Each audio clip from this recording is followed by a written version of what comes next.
Welcome to Shri Shri food. આજે આપણે બનાવીશું અડદિયા પાક. આ વિન્ટર સ્પેશિયલ રેસીપી છે. કાઠિયાવાડમાં શિયાળામાં અડદિયા પાક બનાવવામાં આવતા હોય છે અને ઘરે બનાવેલા અડદિયા એકદમ શુદ્ધ અને પ્યોર હોય છે. તો બનાવવાની શરૂઆત કરીએ. તો તેના માટે 400 ગ્રામ ખાંડ, 300 ગ્રામ માવો, 400 ગ્રામ ઘી, બદામ અને કાજુના ટુકડા 2 ચમચી, 2 ચમચી ગુંદ, 1 ચમચી ખસખસ અને આ અડદિયા માટેના ગરમ મસાલાની સામગ્રી છે, જેમાં પીપરી મૂળ, જાવંત્રી, સફેદ મરી અને સૂંઠ લીધેલી છે. તેને આપણે મિક્સરમાં ક્રશ કરીને પાવડર બનાવી લેવાનો છે. હવે આ 500 ગ્રામ અડદનો લોટ કરકરો લીધેલો છે. તેમાં આપણે 3 થી 4 ચમચી ઘીનું મોણ નાખીશું અને હાથથી જ બરાબર મિક્સ કરી લઈએ. આ રીતે ઘી લોટમાં મિક્સ થઈ જાય ત્યાં સુધી બરાબર મિક્સ કરી લઈએ.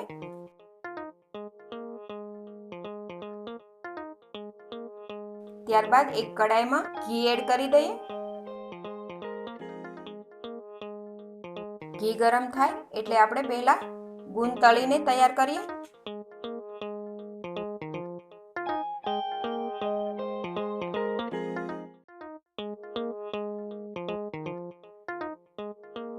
હવે આ ગુંદ તળાઈ ગયો છે, બહાર લઈ લઈએ અને કડાઈમાં બીજું ઘી એડ કરી દઈએ. હવે આપણે બધો જ લોટ કડાઈમાં એડ કરી દઈએ.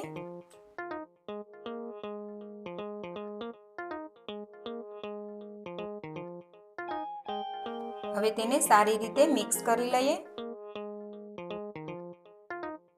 ગેસની ફ્લેમ આપણે મીડિયમ જ રાખવાની છે. હવે તેને સારી રીતે હલાવી લઈશું અને તેમાં જરૂર મુજબ ઘી પણ એડ કરતા જશું અને ધીમા ગેસ પર શેકતા જશું. અહીંયા મેં 400 ગ્રામ ઘી લીધેલું છે, તો થોડું થોડું ઉમેરતું જવું અને લોટને શેકીને તૈયાર કરવો. આ મિશ્રણને આપણે થોડું ઢીલું જ રાખવાનું છે, જેથી આપણે ઘીનો ઉપયોગ થોડો વધારે કરીશું. તો આ જ રીતે આપણે ઘી ઉમેરતું જવું અને લોટને શેકીને તૈયાર કરીએ. લોટનો કલર થોડો ચેન્જ થાય ત્યાં સુધી આપણે લોટને શેકીને તૈયાર કરવાનો છે.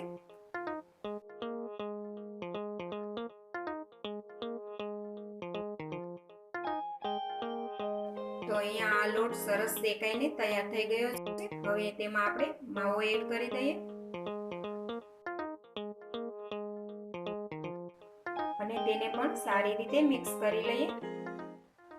ત્યાં સુધીમાં જો તમે હજી સુધી અમારી ચેનલ સબસ્ક્રાઇબ નથી કરી તો પ્લીઝ અહીંયા ક્લિક કરો એટલે સબસ્ક્રાઇબ થઈ જશે અને બેલ આઇકન પર ક્લિક કરશો એટલે તમને અમારા નવા વિડીયો મળતા રહે. અને વિડીયો પસંદ આવે તો પ્લીઝ લાઇક પણ કરો અને તમારા ગ્રુપમાં શેર પણ કરવાનું ભૂલતા નહીં. હવે આપણો માવો અને લોટ બંને સરસ શેકાઈને તૈયાર થઈ ગયો છે. હવે તેને નીચે ઉતારી લઈશું અને એક વાસણમાં ટ્રાન્સફર કરી દઈએ. ત્યારબાદ હવે ચાસણી બનાવીશું. તો તેના માટે કડાઈમાં ખાંડ નાખી દઈએ અને ખાંડ ડૂબે તેટલું જ આપણે પાણી નાખીશું અને એકતાની ચાસણી થાય ત્યાં સુધી આપણે તેને ગરમ કરવાનું છે અને હલાવતા રહીએ. તો અહીંયા આપણી એકતાની ચાસણી તૈયાર.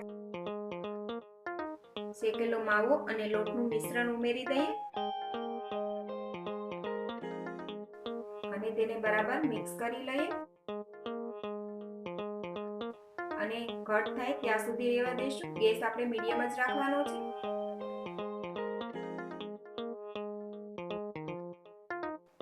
સારી રીતે મિક્સ થયા બાદ આપણે તેમાં તળેલો ગુંદ એડ કરી દઈએ. હવે જે આપણે બનાવેલો મસાલો, કાજુ, બદામ અને ખસખસ બધું મિક્સ કરીને એડ કરી દઈએ અને ગેસની ફ્લેમ પણ આપણે બંધ કરી દઈએ અને સારી રીતે બધું જ મિક્સ કરી લઈએ. હવે આપણે કડાઈ નીચે લઈ લઈએ. હવે આ મિશ્રણને આપણે થોડી વાર માટે ઠંડુ થવા દઈએ. મિશ્રણ ઠંડુ થાય એટલે તેમાંથી અડદિયો બનાવી લઈએ.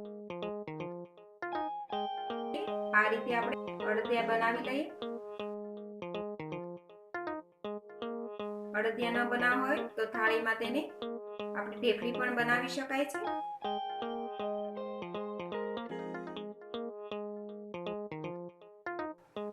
તમે જોઈ શકો છો આ એકદમ હેલ્ધી અને પ્યોર અડદિયા બનીને તૈયાર થઈ ગયા છે।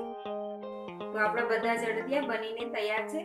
તેને આપણે 20 થી 25 દિવસ માટે સ્ટોર કરી શકાય છે। તો તમે પણ અડદિયા ઘરે જરૂરથી બનાવજો અને તમારા એક્સપિરિયન્સ અમારી સાથે શેર કરજો। તો ફરી મળીશું એક નવી રેસીપી સાથે।